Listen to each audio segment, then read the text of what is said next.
University of Sankore at Timbuktu, the last of the great African universities. At the end of that teaching days, and I'm now a professor emeritus, meaning that I'm retired, but I still teach. At the end of that teaching days, they would wander through the great country, Sangay, as honored scholars, and they would give of their wisdom free of charge to the populace, and they were so well thought of, these master teachers, that people would take their goods and their service from one place to the other, and one would consider it an honor for the teacher to stay in their homes, and many times the chair that he sat in is retired, and no one is ever permitted to sit in the chair again unless he's going to get married or he needs some extra wisdom. And these great scholars would wander up and down throughout the country until someone would say, "Oh, Master Teacher, lend me of your wisdom, or will you solve this problem for me?" In reading about this, especially in a book called Timbuktu, the Mysterious, I was trying to decide, what am I going to do when I retire? So, coming here to Reverend Daltrey's church, because I knew him 25 years ago, and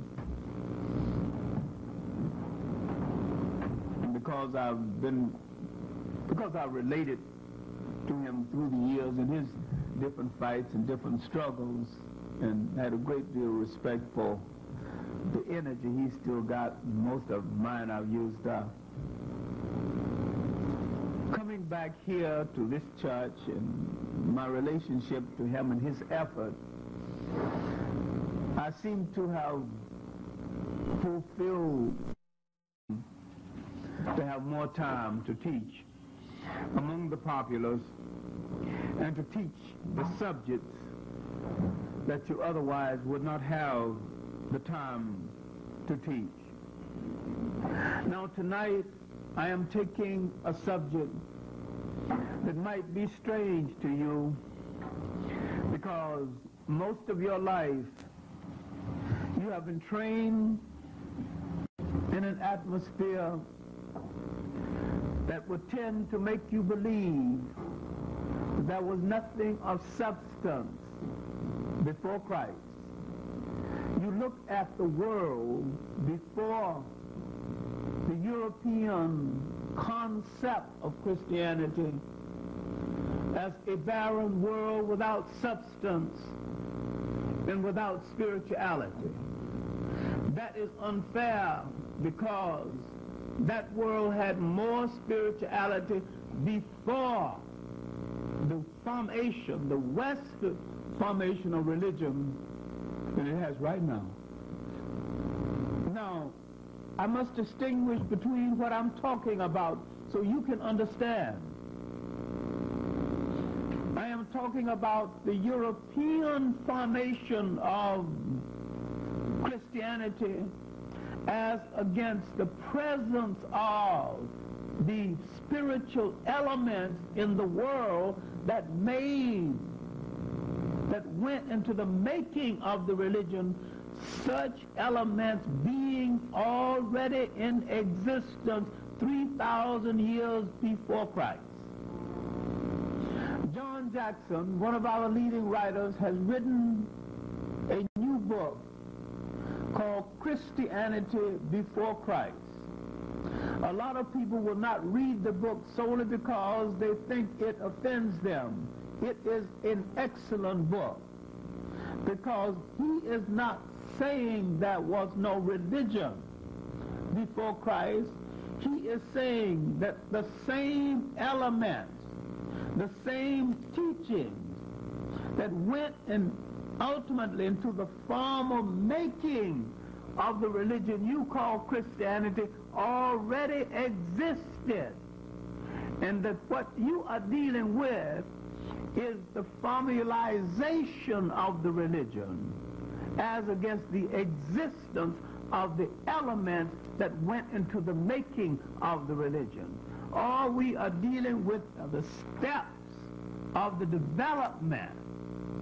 Now, I have to first deal with the history of the world, because you live in a Eurocentric intellectual universe, and the European has brainwashed your mind through the media and through the textbooks and through the magazines into thinking that there was no world of consequence before he arrived, and the Arab has brainwashed you into thinking that there was no world of consequence before he arrived. Now, I want to point to the world that you created before either one of them arrived, that was better than any world that existed after they arrived with their disruptive elements.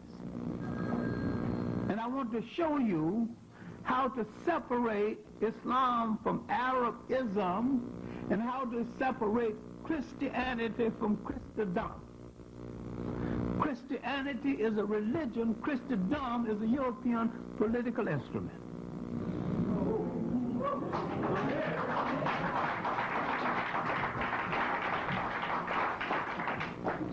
Then I want to get one thing across to you which is difficult.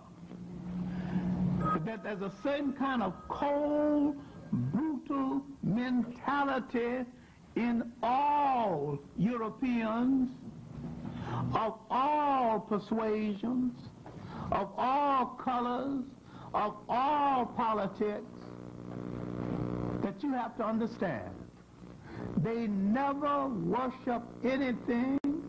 They never adhere to any politics that fail to accommodate their desire to control the world. Religion to you is religion. It has never been religion to them. It has been a means of controlling power. You are a religious people. They are a power-oriented people. They would not dare practice it in its true sense. Now, what got you into the concept of even thinking that a European could be religious or democratic? The two things he can't afford to be, and if he dared to be either one for 24 hours, he is finished. He can't afford to be there, because he will have to admit that you started the humane values that control the world, and that everything of consequence in the world started outside of Europe. This is why he must leave Europe and find things of substance in Africa and say, we started this. All right, let's see if we can use some logic. For most of the existence of Europe, Europe was an ice cap.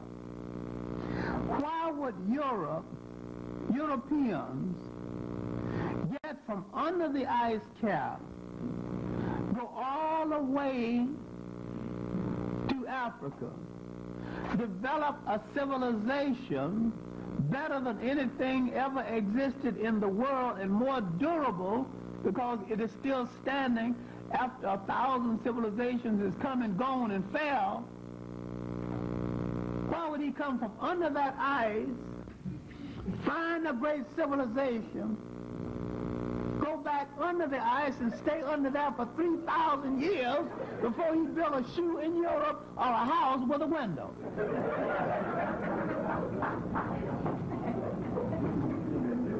Then he would come and claim something that he had nothing to do with. Now, when the Greek miracle existed, Greece had her relationships with Africa. Most of Europe didn't exist. There was no such thing as Europe, and Europe is an invention anyway. Europe is not even a continent. Have you seen any maps lately? Why is the divide? Why is the division? It's an extension of Asia. It's just northern Asia. All right, somebody arbitrarily decided it's a continent. Look at the dictionary definition of a continent. There's no qualification for a continent. All right, now, my main point here is that when the Greek intellectual miracle existed, there was no Europe. Not a single country in Europe existed. There was no Russia, no England, no Scandinavia. None of the countries in Europe existed. And yet every Scandinavian schoolboy, Russian schoolboy, English schoolboy can claim Greece as part of his intellectual heritage. When the Egyptian intellectual miracle existed, it existed in a valley 4,000 miles long, extending into Africa, and at least 16 African countries existed then under different names, but they did exist. And the people who would later be the major population of the country called Egypt, that the Greeks called Egypt, did exist. And they had no relationship with any other people in the world except African people. And there's no way the early people called Egyptians could have been anything other than African people, in as much as they had no relationship with any other people. Now, 3,000 years would pass before the people of Western Asia would have a relationship with them, and when they began to have relationship, that relationship was bad.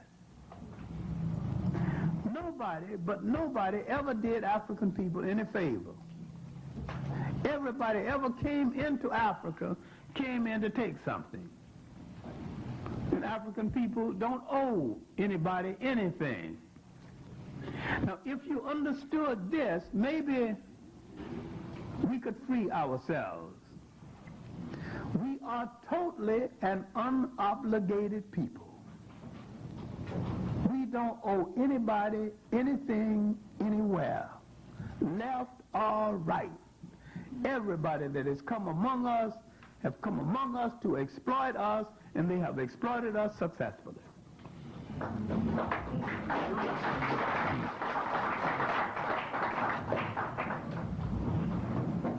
Now, let us begin at the beginning, because African people stood alone at the beginning of the world and started humanity, and started a thing as basic as tool making, as basic as making a bucket, a basket, as basic as learning how to use fire, how to bring down animals. Started all of this in the area to the south. When we look at and visualize a map of Africa, You have to visualize the Nile River and realize that that river is like the womb of a woman. And out of this womb came a series of children. Let us not call it civilization. White people have so misused the word civilization until the word has lost its meaning. Let us call it a culture. Came a series of cultures that developed and moved down that river, a great cultural highway, to establish a way of life and to create a way of life, religions and history that is going to be so rich that mankind will steal from them from then on. And the rape of the culture of that river would change the world for all times to come.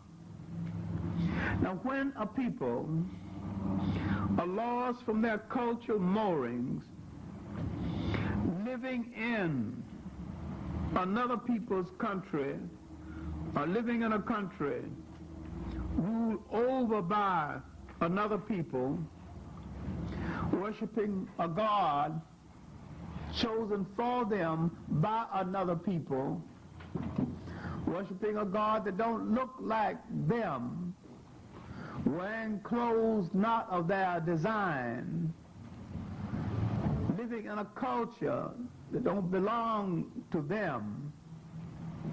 They live with warped souls and a lack of meaning. This summer in West Africa, I had to remind some of the people with me, so you have been here 2 weeks now. You haven't seen any children fighting. You haven't heard anybody call anybody a bitch. You haven't heard the word MF all the time you've been here. You haven't seen friction among people. And this is because these Africans are in the cultural incubator that created them. In the United States, you are in conflict. You are in conflict, and the people that brought you here are in conflict. Because this container does not fit your soul. It does not fit the soul of the ones who brought you here. It does not fit your soul. You will never be at peace in an alien land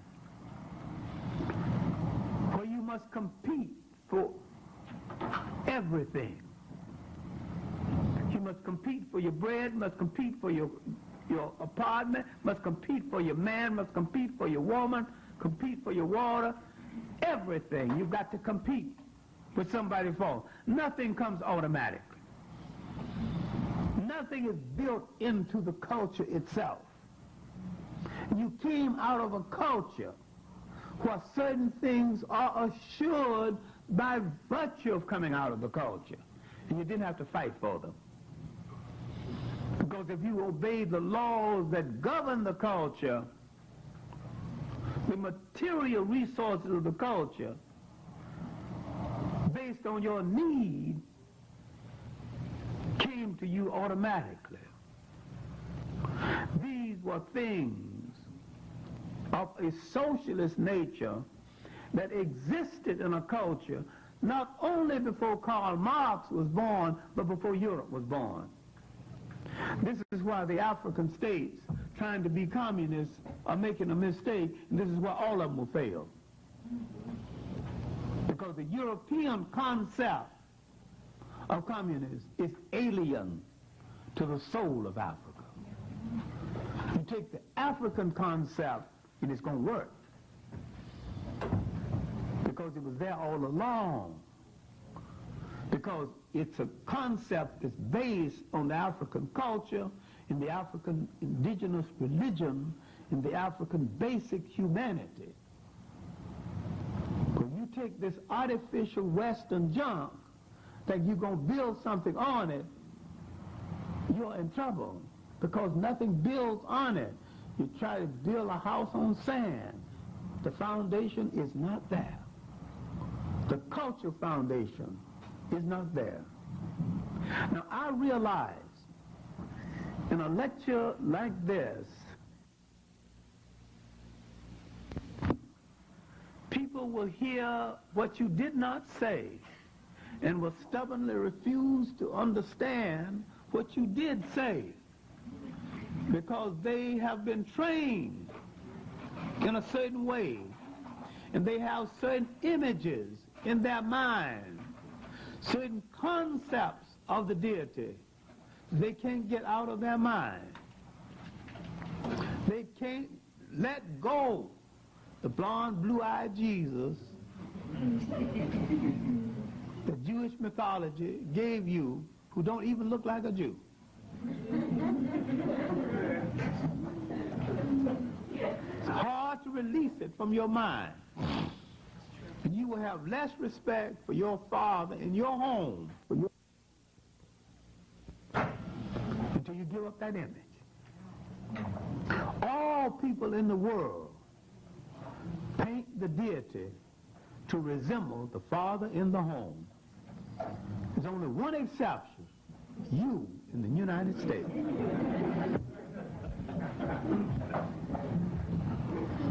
All people in the world paint the deity to resemble the father in the home. The father figure in the image of the deity is always the same in every culture in the world. You living in a brainwashed culture, or been brainwashed by a culture, cannot let go. All right, now, let's go back. What I'm trying to say, and what I'm trying to do, is not to disturb your religion at all. I'm trying to restore a concept of history and a concept of religion to let you know that what you have been worshiping, if you worship Judaism, Christianity, or Islam, as devised, if you worship Islam as devised by the Arabs, Christianity as devised by the Europeans, Judaism as devised by the Jews, you are worshiping up a carbon copy of the original. I want to give you a picture of the original religion before someone tampered with it, changed it around, and made it the deification of their culture and their power desires. To the Western mind, religion is the deification of his culture and his desire for power. The Arabs made Islam a rationale for the slave trade. The Jews made Judaism a rationale for taking land that never belonged to them, not even in ancient times. The European made Christianity a rationale for his prejudice and his enslavement of other people. He never dared to use it in a Christian way. And I'm saying that this is a carbon copy and a debasement of the original. I'm not trying to take it away from you. I'm trying to show you the original copy as against the carbon copy. Now, the carbon copy might frighten you because you're so accustomed, the original copy might frighten you because you're so accustomed to the carbon copy, it might be a little hard for you to take. But all of these religions existed in another form before someone called them by these new names. Now, someone brought up in class last night that Islam came out of Africa. And I said, yes, the elements came out of Africa. But the religion in its formal sense is an AD religion and not a BC religion. Because you cannot bring me in Islam before you bring me the Prophet Muhammad. And the Prophet Muhammad wasn't even born until near the end of the 6th century. Now if you bring me in Islam before you bring me the Prophet Muhammad, you have to tell me where you got it from. If you say the elements that ultimately made the religion existed, I'll accept that. But you said the religion was there, then I'm going to ask some questions. What are you talking about? Then if you say like some of the brothers in Manhattan, our religion started, God made the first Muslim, his name was Adam, then I have to tell you, when did Adam read the Quran before everybody wrote one?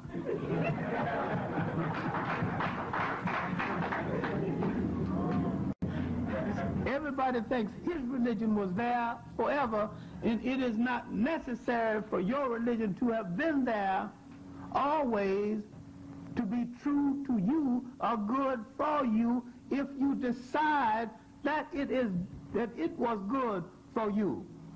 Now, what we have to do is to look at the world before any of these religions came into being in a formal sense, when they existed in an informal sense in their teaching, in the elements that later went into their making existed, but the religion in their formal sense did not exist.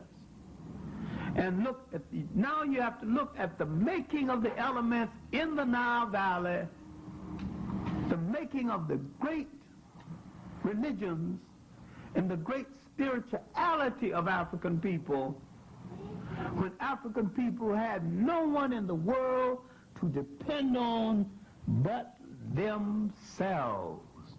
You are looking at African people all by themselves. There are no Asians. Europe don't exist.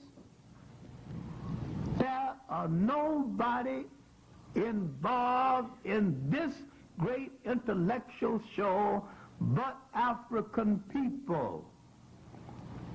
It is hard for you to conceive that there was a time when you did not ask anybody to do anything, and there was nobody around to show you anything, and you did the greatest thing you have ever done on the earth, and you did things so great that the world is still trying to copy it and trying to learn what it was.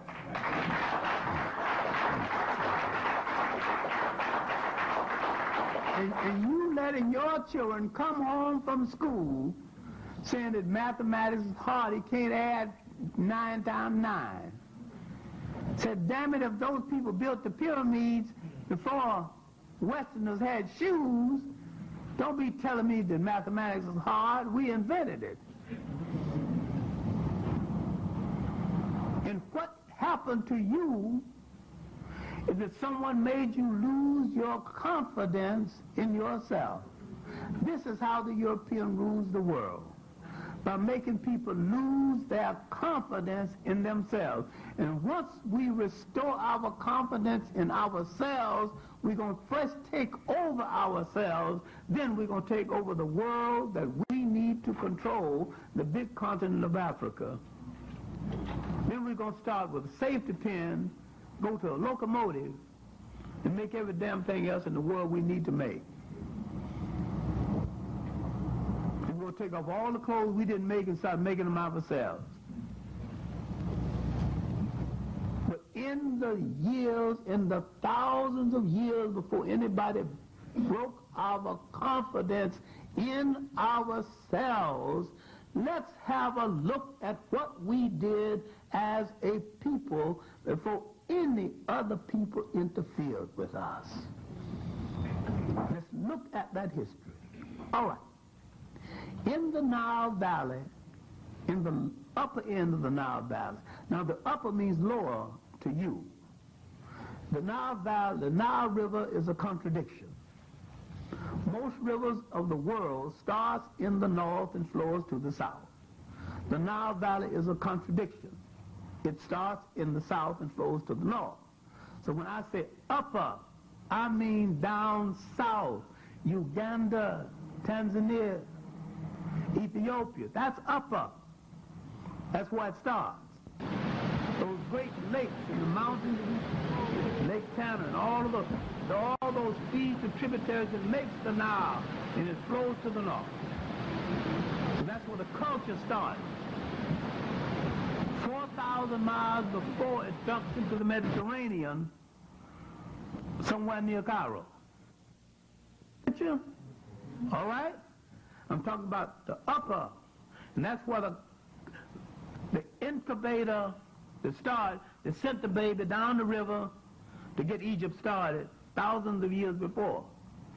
This is what Chancellor Williams is talking about in his book, The Destruction of Africa, when he calls Egypt Ethiopia's oldest daughter. All right, let's see how civilization was formed in the south at Olave Gorge, Tanzania, in Kenya, in the highlands of Ethiopia. This is where they found the oldest remains of human beings on the face of this earth. Tanzania, Kenya, Ethiopia. Because Ethiopia, they found skeletons of some of the lady they stupidly called Lucy. Why Lucy, I don't know, but let's be that as it may. It contradicts previous findings because it proves that the bones of a woman can survive for millions of years. Male chauvinism once held sway, and they assumed that because all the previous bones have been that of a man, they just proved that they assumed that women's bones were so soft that none of them survived. Here they've not only found a female bones, they even found the bones of female children. So that put that nonsense to rest. But they call her Lucy. Lucy and her family. And she was nearly 5 million years old. All right. Now, if one of the oldest in the world was found in Ethiopia, in the hills of Ethiopia, next find, the previous finds, Kenya, earliest finds, Tanzania, all over 1 million years old. Now the oldest find in Europe, the so-called Piltdown man proved to be a fake. Another found, the oldest in Asia was the Peking man who was only 600,000 years old, just a little more than 500,000. All of them were youngsters in comparison to African. But the main point is that on the banks of the Nile River, man got civilized culture underway. And this culture began to people those river banks. You can understand why most human culture started on river banks. And most burial places were on river banks, because the river was a place of water, it was a place where animal life came, and you could slaughter your animal life to eat, and sometimes you used as a human burial ground. It was also a place where many times you buried the bones of the animal, or you just left them there. Most human remains, human and animal, been found along river banks. Some of the rivers have dried up and they're called wadis. These are rivers that no longer have water. This is why the great archaeological digs are along river banks, especially indentations in the earth where rivers used to be. All right, now, the greatest riverbank in the world And the richest riverbank area in the history of the world is the Nile River area. Now, the rich earth coming down from Ethiopia started that river to overflow. It started erratic at first. Then finally it began to overthrow at a regular basis. And when it began to overthrow at a regular basis, man knew exactly when to get out of the way, when to come back and to plant in the rich black soil along the riverbanks. Now you have the world's first agriculture. You have the first nation that can engage in massive feeding. You've got the first supply of durable food, storable food. And what is this storable food? Dried beans. No refrigeration. Keep them at a certain temperature, they'll stay indefinitely. Now you've got a nation with enough food supply to attract large numbers of people. And if you go to Egypt and see the temples, the pyramids and the Sphinx, look at the ground. They're nearly always on high ground. So in the period when the Nile overflowed to deposit its richness on the banks, during that period was the period when they built the pyramids and the Sphinx in the great temples. Now, a whole lot of mythology about these monuments being built by slave labor is pure nonsense. Slave labor has never been that efficient. These monuments are built so well, some have been there 5,000 years. And that stone was laid together without any cement, any bonding agent. And the stone was laid so unique that you can't even sandwich a playing card in between the seams after 5,000 years. Slaves are not that efficient. What the hell does a slave care one way or the other, whether things done well or not?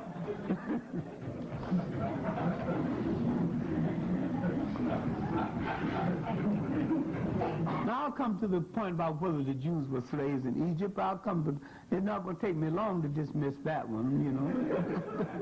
I ain't going to waste too much time on that one.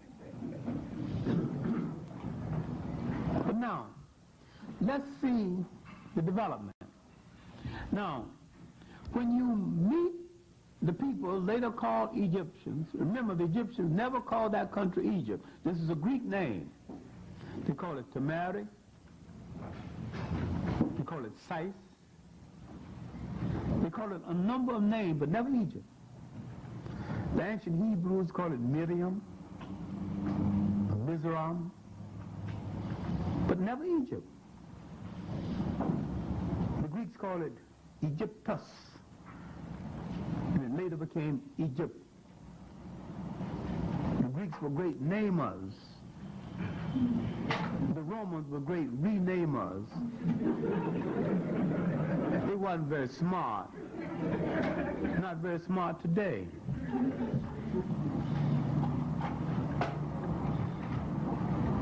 No offense to the Italians, but the Jews have always managed the mafia. Today. If anybody belongs to the mafia here, just you ask them to name your Jewish clerk.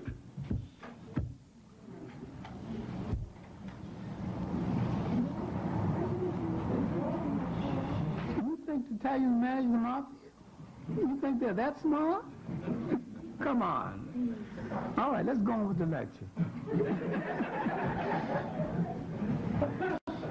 Now, we're talking about a period in Egyptian history called the pre-dynastic period.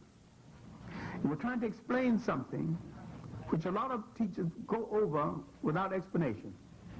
Why is it that the Egyptians had no Stone Age period? They moved down the river with a civilization already full grown. No formative period.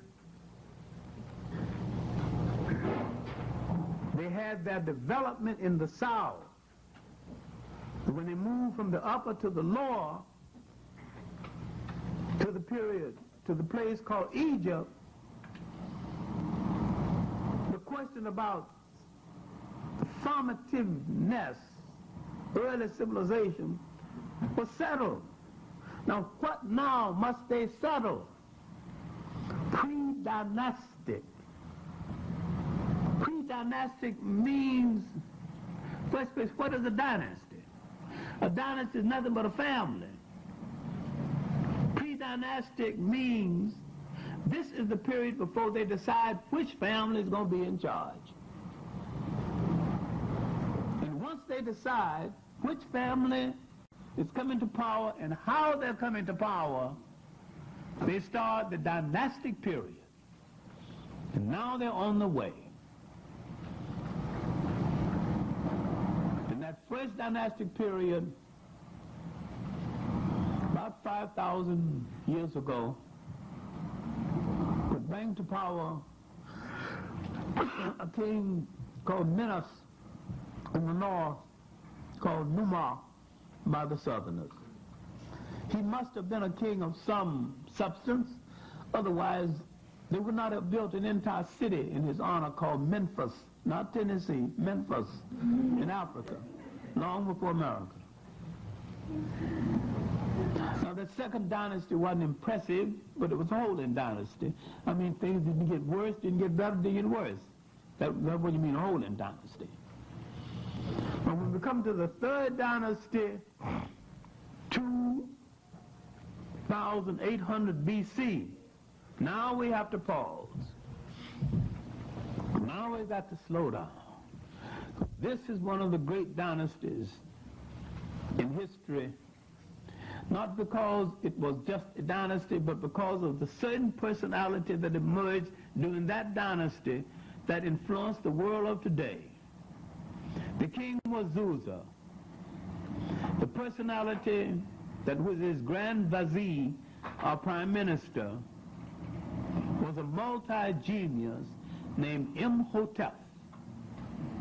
A man so talented that his talent would influence the world of that day, and it is still influencing the world of this day. He built the step pyramid. He was a doctor. He was the real father of medicine. He was a philosopher.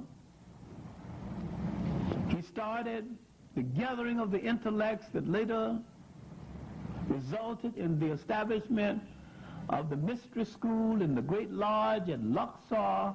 This is the embryo of what's going to be the world's first university.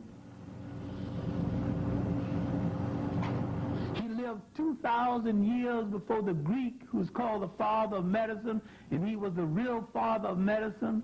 And Hippocrates, who's supposed to be the father of medicine, said that I am the child of Imhotep. And when I asked black doctors, stop this nonsense about the Hippocrates oath and change it to the Imhotep oath, they thought I was crazy. When I asked that one of the pavilions in Harlem Hospital be called the Imhotep Pavilion. His grave was excavated about 20 years ago by Professor William Emery of London. Now we have not only information on him, we have his actual medical tools in existence. There's no question about who he was.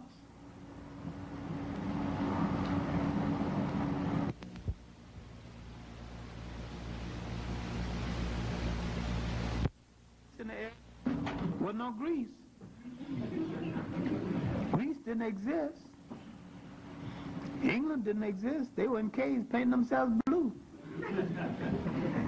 Rome didn't exist.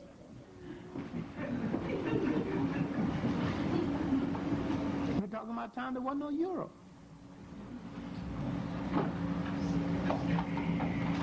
talking about a time before Africa was invaded by the Asians. The first trouble in Africa came from the Asians.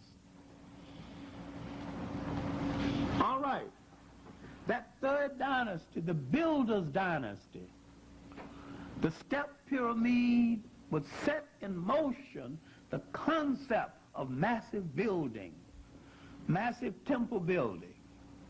Now man began to build houses with more than one story, because that's what the step pyramid looked like, a house built on top of a house. Now the concept of building changed after Imhotep. Now history would take a great leap forward, not only materially but intellectually. The next 6 dynasties will be the dynasties of the building of the great pyramids, the Sphinx. The next 2,000 years would be the foundation years for mankind. The Africans would bring into being the basic foundation that man would later call civilization. And he would develop so much in that Nile Valley that man be still copying from. He would develop the laws of object. He would develop religion that says, if you got a god, you got to have a goddess. All right, now we're into something now which you in the West have lost and never could see. I mean, if you got a male, you got to have a female counterpart. That was a part of the total culture. We're into the matrilineal at an early age in history. That the lineage comes down through the female side of the family. So respect for the female was built into the structure of the society itself, something the European woman never had and do not have to this day. Her respect was not something she had to grow up and demand. It was built into the society itself. The foreigner changed the concept, changed the matrilineal to the patrilineal, because the foreigner was afraid of women. The last drastic change came with Islam. The greatest change of that structure came with, and the last change came with Islam. Every foreigner challenged that structure. And yet, today, most African societies have a matrilineal system of inheritance as against the patrilineal, meaning that the line of descent comes down to the female side of the family as against the male side of the family. Something that never existed in Europe and don't exist in Europe to this very day. Now, what is more important is that out of this period came goddess as well as gods. And the best known of the goddess was the goddess Hathor. And that her influence was so great that it spread to Asia, and the concept of the sacred cow in India came from an aspect of the religion of Hathor. And when you see her drawn in history, you will see a female with a cow's body. It was the sacredness of this image that gave them the concept of the sacredness of the cow. And this is part of the Hindu religion. This is part of where the sacred cow concept came. Now, if you read a book like John Jackson's Pagan Origins of the Christ Myth, which most people are not going to read his Christianity Before Christ, another book, this is a brother, Man, God, and Civilization. Now, I can stay the rest of the night just rattling off books of depth by white writers as well as blacks. But I'm just rattling over the black ones first. Read Dr. Ben's African Origins of Major Western Religions. Is Africa mother of Western civilization? We haven't been delinquent on the subject. We're teaching in the classroom, writing it in books, screaming at it. You know what kind of it had nearly 3,000 years without a major war. You know what kind of progress a people can have in a time like this? Now the war is going to come. But famine from Western Asia is going to cause migrations from Western Asia. And a people is going to come in from Western Asia called Hebrews, later called Jews. Africans are going to feed them, save them from famine. This is a footnote now. Later on, 1680 BC, a bunch of sheep herders going to invade Africa, called the Shepherd Kings later. The Hebrews that the Africans saved from famine, gave jobs to, befriended, slept with African women, sex politics again, haven't learned yet. Instead of joining the Africans against the invaders from the east, they joined the invaders from the east, became collaborators and clerks for the new rulers of Egypt.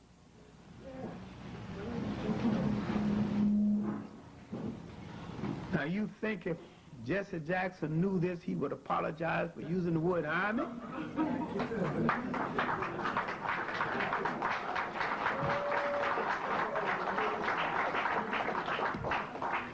This is the first recorded betrayal of African people by the people called Hebrews, later called Jews.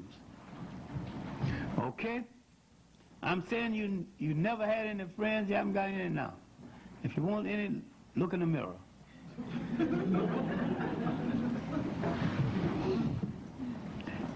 All right? They joined the enemies of Africa. And while the foreigners are ruling Africa, they become the clerks of the foreigners. And they produce the world's first wheeler-dealer politician, a man called Joseph, the provider.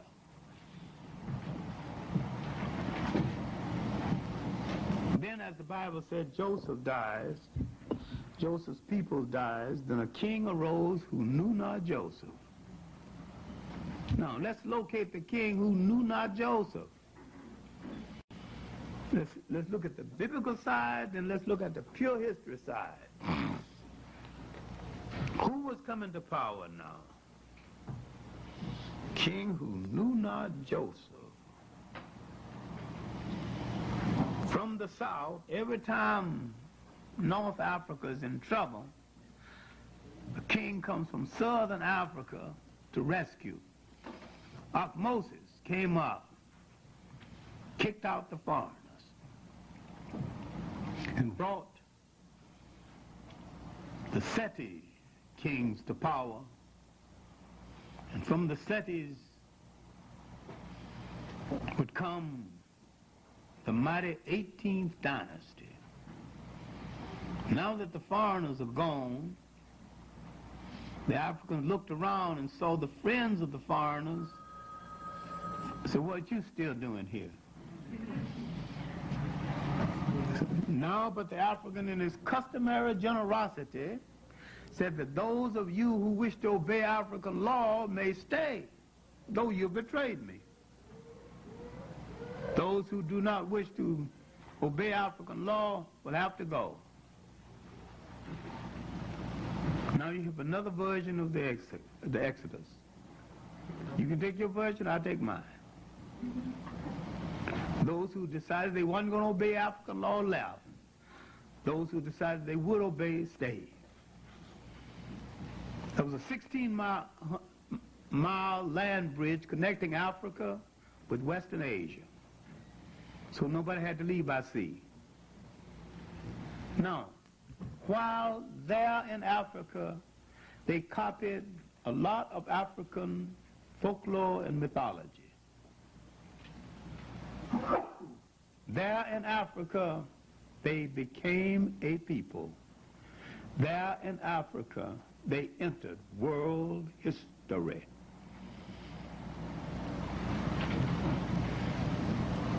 They copied the negative confessions. They extracted 10 of those confessions that became the 10th Commandments.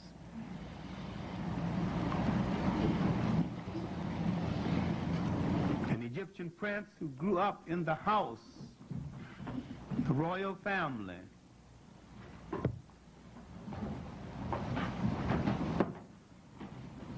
convinced them and gave them 10 of the 47. And I must say he did a good job because he picked the 10 best. All he did was to change the language around. You should read a book called The Coming Forth by Night in the Day that the Europeans call the Book of the Dead. No, read them for yourself. Don't take my word. Read the negative confessions that's put down by the Africans. These were nothing but the examination questions, the examination confessions at the Great Lodge at Luxor. You stand before the lodge, and it's purification rites. I have not been guilty of murder. I've not been guilty of violating my neighbor's wife. I've not been guilty of thus and so. Or you, after the end of your teaching, you are telling your teachers that you are good enough to continue to pursue your studies at this great lodge. You're saying that I have not been guilty of thus and so. You know, he just changed the language around and said, "I shall not." And you can pick up the 47 and you can find out exactly where he took the 10 from. I must say he did an excellent job of extraction. All right, now, be that as it may, the Bible gives him one Ethiopian wife. My research gives him 3. We call this a taste for chocolate, and we'll just go along with it. That's all right. We still got that taste in spite of the color purple. That taste is still prevailing. Now, you came out of a society where there's no historical record of any man striking a woman. But in another time, we will discuss where did the woman strikers came from in this society among us, and how do we develop the habit here if we didn't have it over there. That's another lecture, a lecture for a sociologist other than a historian. But what we're trying to get at now is that there was a recovery of sovereignty. The foreigners are gone. Now we have another 1,000 years of comparative peace. Now the long summary. The 18th dynasty, one of the greatest dynasties ever to sit on any throne of any country at any time in the history of the world. This is the dynasty that finished driving out the last of the foreigners. At the top of the dynasty of family, Thutmose or Thutmosis. Thutmosis the first, wounded in the fight against the foreigners. That's the father. His son, the second, married to his daughter, Hatshepsut. But he has confidence in the daughter and says that after he's gone, the daughter will be Pharaoh, not queen, and she shall be treated as a Pharaoh and given the respect of a Pharaoh. They hear him say this, but they don't believe it and have no intention of giving her that respect. You have to understand marriage. When people marry their sisters in ancient Egypt, they do not cohabit with them. This is merely to keep the royal lineage within the family. That brother didn't treat her well. She bided her time. Then the third brother, Thutmose the third, when it came his time, he tried to push her aside. And thanks to history, she had enough strength to put him aside. And she became not queen, but Pharaoh of Egypt. And sometime to prove her point, she wore a false beard, disguised as a man. Not disguised as a man, but taking on some of the trappings of a man. And sometimes she sculptured that way. She did not have to fight many wars. She went over in the east and spanked those people, let them know who was the boss of Egypt. She went down south and let those people know that, look, I'm your relative, so you shouldn't be, I don't want no trouble from you. She didn't get any. Further to the south, she let them know that they were relatives. She started what might be the diplomatic corps, sending emissaries down the coast and sending eventually to Egypt, to Kingdom of Kameh that later became India, and to China. And that relationship lasted for 1,000 years. She built her famous temple that's still there, one of the most beautiful temples in the world. Built it so well she could have a regiment of 3,000 soldiers in her basement. If any trouble started, she could walk to a certain part of the room and stomp her feet, and people would be at her assistance almost over in a minute. Wise and brilliant woman, the first great female ruler of history that we have a record of. She came out of the 18th dynasty. After her mysterious death, 21 years or 31 years, depending on the book, what book you're reading, the brother who was angry because she kept him out of power, Thutmose III, came to power. The one thing she had taught him is what power was. While he was angry with her, she did send him on missions where he could learn power. And when he came to power, he was one of the greatest, one of the most powerful pharaohs of all. He ruled all northern Africa, parts of Western Asia, parts of the South. Had more land territory than 3 times more than the Roman Empire. And with his passing came the pharaoh, what I call the pharaohs of flowers, fire, and thunder. But the most noted pharaoh to come to power didn't want power at all after him. This was the son of the great Queen Tide, Amenhotep IV, who came to power as Akhenaten, the poet, religious reformer, who got tired of the multiplicity of gods and announced the concept of one God. diversity of religions and announced the concept of one religion. And this put a whole lot of preachers out of business. They had no protection of their God. When he announced the concept of one God, then a whole lot of preachers had no work to do. So they didn't particularly like it. And when his enemies approached Queen Tai, who didn't particularly like the new religion, they thought they would recruit her against him. She was a Nubian, as most of the queens came from the south, and were black, of course. And she said that, although I differ with this new religion, you must remember, differ with this new religion, you must remember, that is my son, flesh of my flesh, blood of my blood.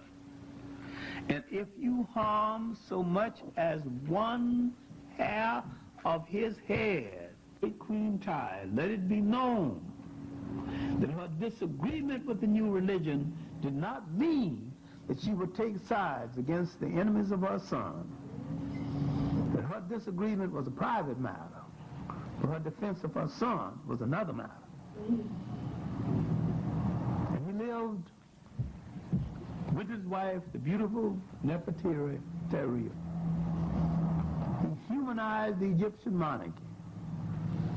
He permitted himself to be sculptured, showing affection with the children on his knee. He was probably the world's the first humanistic monarch. My main point is that he brought to the concept of being a royal person a sense of warmth and genuine human value never shown in history. And he opened the door for the boy king who had married one of his daughters, known as Tutankhamun, or King Tut, who came at the close of the 18th dynasty. Now, what I'm talking about is the end of a great period in human history.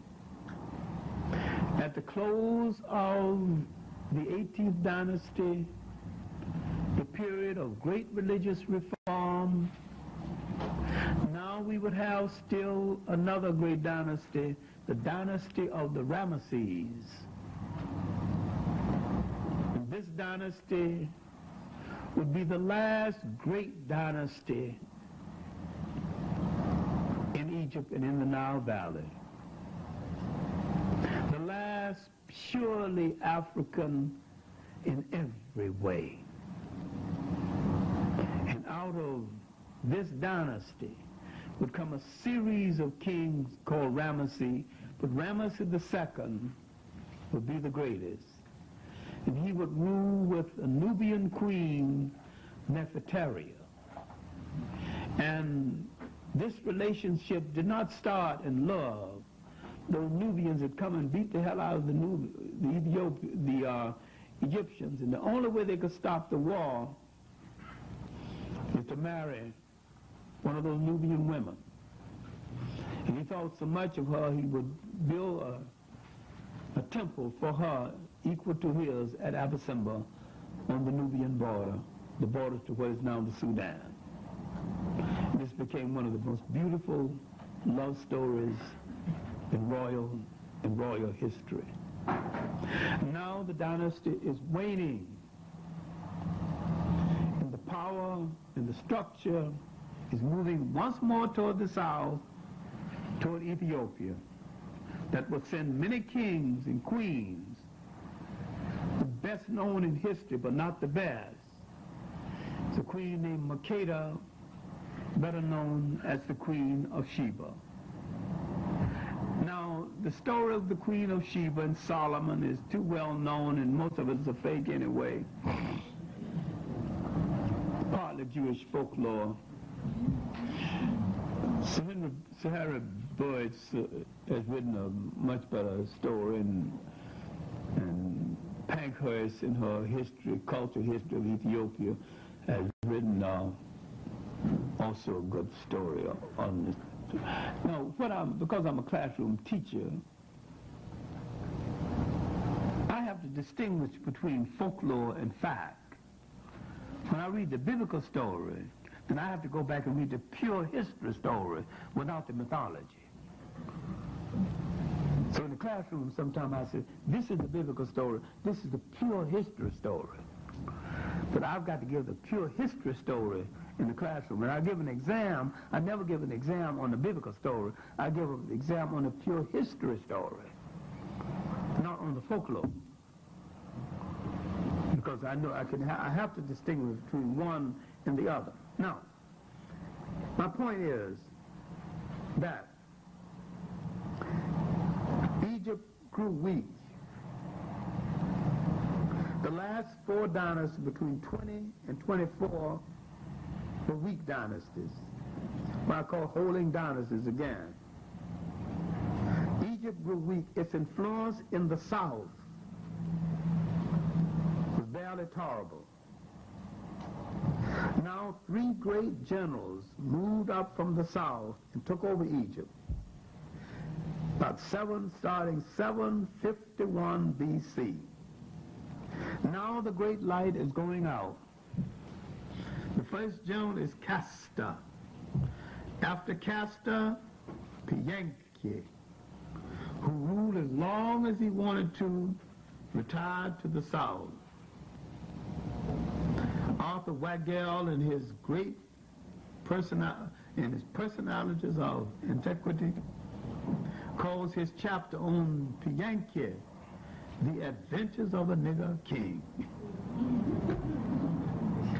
He was boss of that Nile River. He went down, and the thing about it, he not only moved down and conquered that whole Nile River and conquered all North Africa, most of the time he didn't kill nobody. He just marched the army to the gate and said, send your army out so they can see who they got to fight. They looked out and saw who they got to fight, and give up. I give up. Marched in, didn't kill nobody. He outlawed the concept of spending a whole lot of money on tombs and spent the money on the people. They never lived so well as during the period of Pianki. After Pianki, the last of the great African land conquerors to come from the south, Tahaka, conquered all North Africa, all Western Asia, called the Middle East. The first king to wear the double crown, indicating that he was the master of the lower and the upper Nile. Africa's walk in the sun was supreme. This was the finale.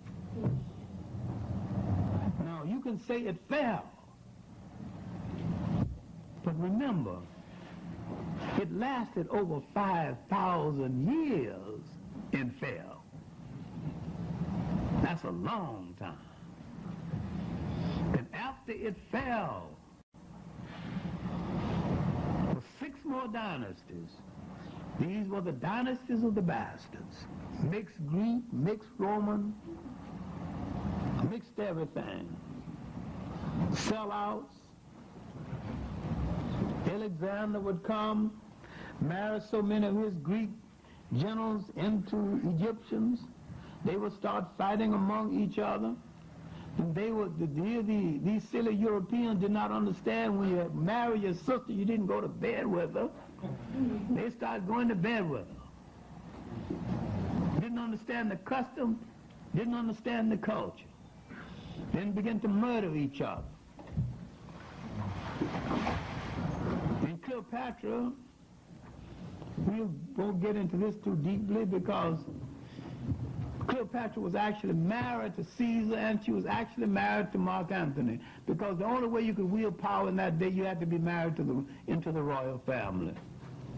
Caesar had a Roman wife, and Mark Antony had a Roman wife.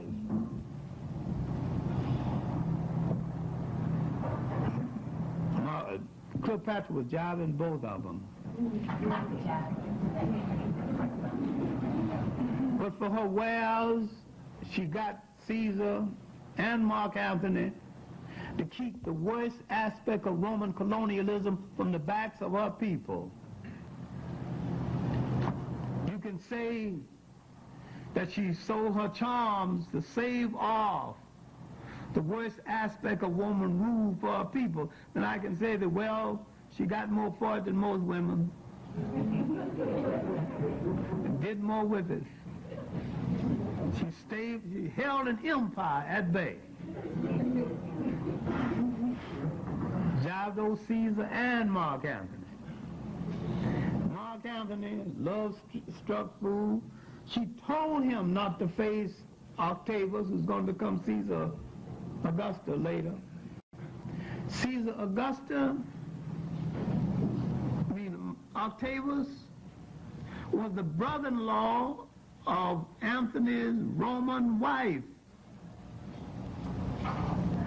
And he was angry because he had married, you married my sister, and you married her one evening and left for Africa the next evening without even spending a night with her, and here 3 years later, hanging out with Cleopatra, 2 babies later, 3 years and 2 babies later.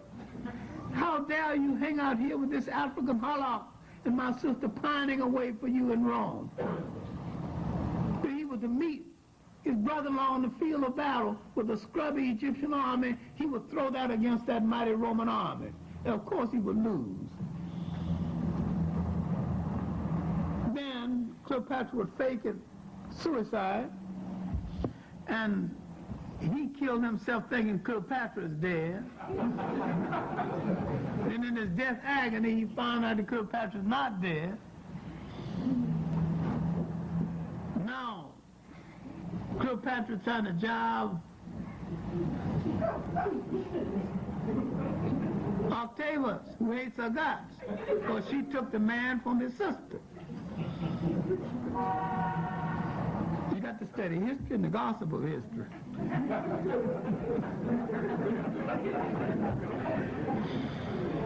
All right, now, Octavius reduces Egypt to the status of a colony. All the privileges Egypt has gotten under Cleopatra has gotten from Caesar and Mark Antony has been taken away. Now, can you see Cleopatra as a politician, not as a sex pot? Can you see her without Hollywood maneuvering those 2 men to save her country? However,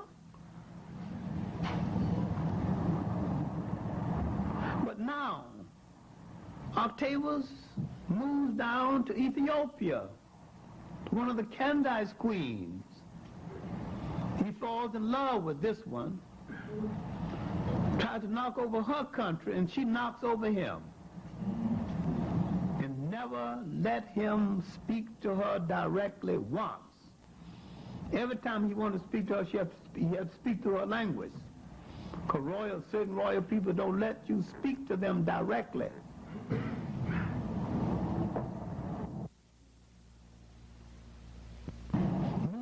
Juned around Ethiopia for months, gave her a fleet of battleships for her birthday. The answer was still no. According to the keeper Negas, he said, if thou wilt not let me kiss thy feet, thou lips, without let me kiss thy feet, kiss the feet and sail home. Answer was still no. Now, Rome at last had Egypt. Now Rome is cutting off the Greek traffic between Egypt and Greece.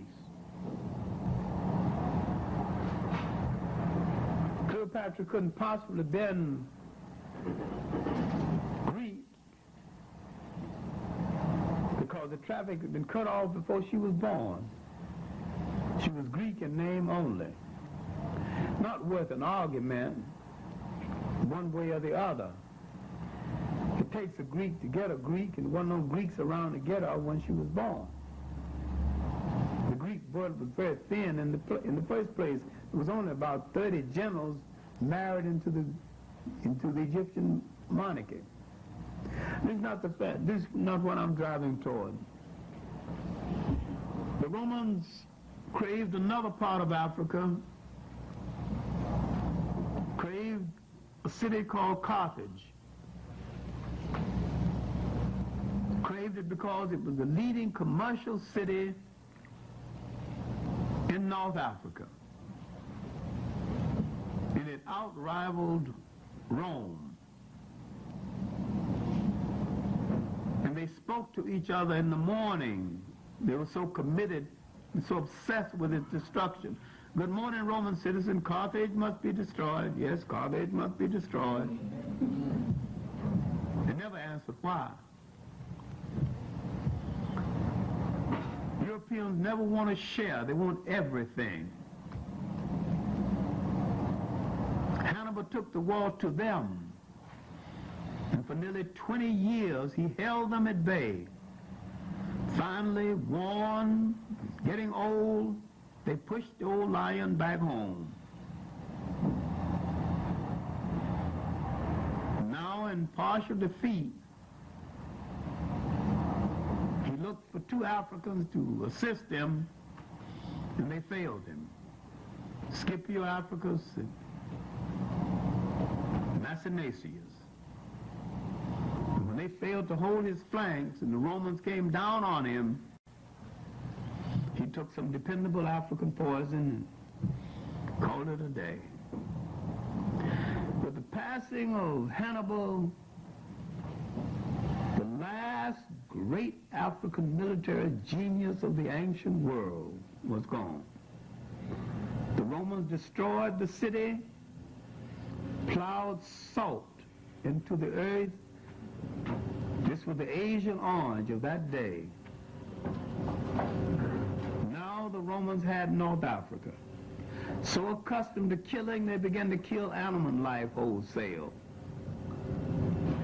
Began to kill each other. The Africans, after a while, began to call on new gods and distrust old gods, and to turn to their folklore. Finally, out of their folklore, they brought forth a new meaning and asked for new deities.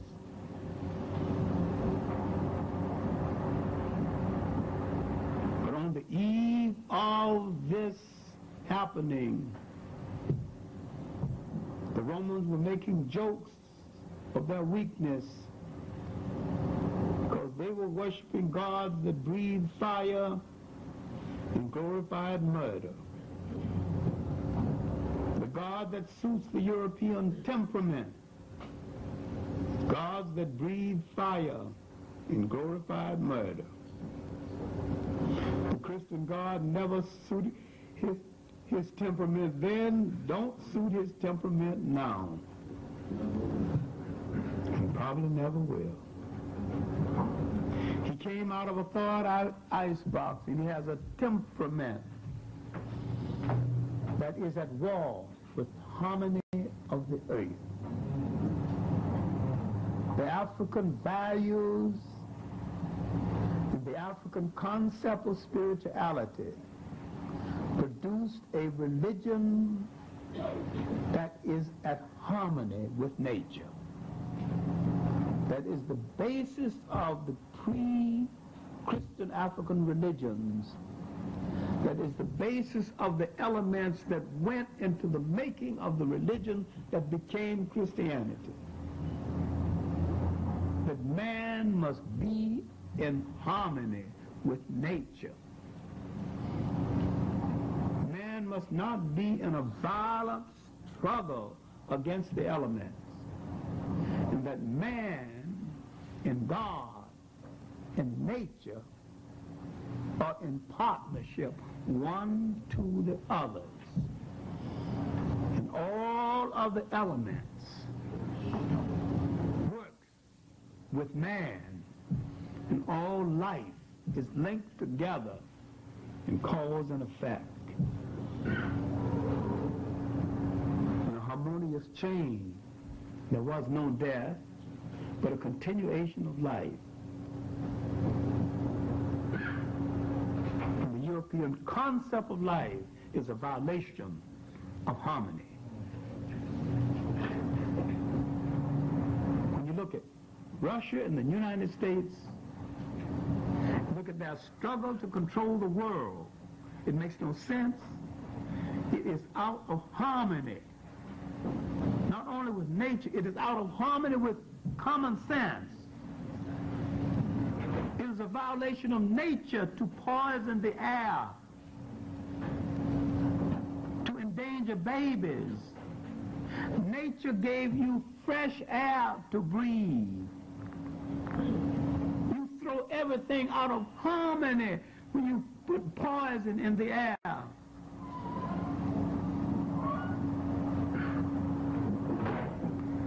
Nature and God being one and the same, let us assume that at least God knew what he was doing. When God created the spring, when God created wind to purify the air, he didn't do this for man to put chemicals and spoil the air so that the child couldn't breathe. The African thought about all of this as part of the totality of life. So his religion stemmed out of bringing life in line with the harmony of God's creation. And this European now about to come on the scene to force a religion into being in defense of his disharmony will throw the world out of kilter, then not understanding the religion, he would adopt the religion after he finished killing Christians. He would become a Christian thinking he would find another element of control. Then he would throw that out of harmony with itself because he didn't understand it then, don't understand it now. And if we are to create a new way and a new harmony and a new decency for all people, we must bring things in harmony with nature. Because this is the basis of what this ancient African did. This is why he could have 3,000 years without a war. Look at the building you can do. Look at the siren you can do. Look at the children you can raise, try to claim it. They claimed it for everybody but you. And in looking at this first phase of the civilizing of the world before the formation of what you call Christianity, in looking at yourself today with deteriorating communities, with bad education systems, it looks as though it is impossible that we as a people will ever recover. But we've been hit hard before, we've been knocked down before, we've been troubled before, and we've come out of it before. And what you have to understand, that you have a great spirituality as a people, and you've come out of great things, and you have to say to yourself, fruits have grown in harder rocks than these, and we have come up from harder falls than these, and that we as a people, if we have done this once, we will do it again, and we will do it now. Thank you.